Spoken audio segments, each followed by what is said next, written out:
ಚಲಿಸುತ್ತಿದ್ದ ಕಾರಿನ ಮೇಲೆ ಉರುಳಿ ಬಿದ್ದಿದೆ ಕಟ್ಟಿಗೆ ತುಂಬಿರುವಂತಹ ಲಾರಿ. ಈ ಘಟನೆಯಲ್ಲಿ ಪವಾಡ ಸದೃಶ ಎಂಬಂತೆ ಮೂವರು ಪಾರಾಗಿದ್ದಾರೆ.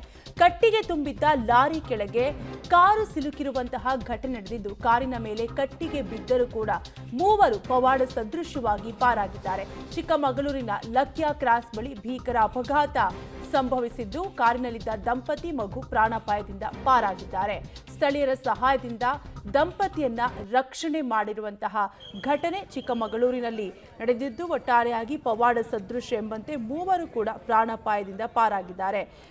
ಕಾರು ಕಟ್ಟಿಗೆ ತುಂಬಿದ್ದ ಲಾರಿ ಕೆಳಗೆ ಸಿಕ್ಕರೂ ಕೂಡ ದಂಪತಿ ಮತ್ತೆ ಮಗು ಪಾರಾಗಿದ್ದು, ಚಿಕ್ಕಮಗಳೂರು ನಗರದ ಹೊರವಲಯದ ಲಕ್ಯಾ ಕ್ರಾಸ್ ಬಳಿ ಈ ಭೀಕರ ಅಪಘಾತ ಸಂಭವಿಸಿದ್ದು, ಚಲಿಸುತ್ತಿದ್ದ ಕಾರಿನ ಮೇಲೆ ಕಟ್ಟಿಗೆ ತುಂಬಿದಂತಹ ಲಾರಿ ಉರುಳಿ ಬಿದ್ದಿದ್ದು, ಕಾರಿನಲ್ಲಿ ಸಿಲುಕಿದ ದಂಪತಿ ಮತ್ತು ಮಗು ಪ್ರಾಣಾಪಾಯದಿಂದ ಪಾರಾಗಿದ್ದಾರೆ. ಕಾರಿನ ಮೇಲೆ ಯಾವ ರೀತಿಯಾಗಿ ಕಬ್ಬಿನ ಜೊಲ್ಲೆ ಬಿದ್ದಿದೆ ಅನ್ನುವಂತಹ ಅಂದ್ರೆ ಕಬ್ಬಿನ ಕಟ್ಟಿಗೆ ಬಿದ್ದಿದೆ ಅನ್ನುವಂತಹ ದೃಶ್ಯಾವಳಿಗಳನ್ನ ನೀವು ಕೂಡ ಗಮನಿಸ್ತಾ ಇರಬಹುದು. ಈ ರೀತಿಯಾಗಿ ಭೀಕರ ಅಪಘಾತ ಜರುಗಿದ್ರೂ ಕೂಡ ಮೂವರು ಪವಾಡ ಸದೃಶ ಎಂಬಂತೆ ಬದುಕುಳಿದಿದ್ದಾರೆ.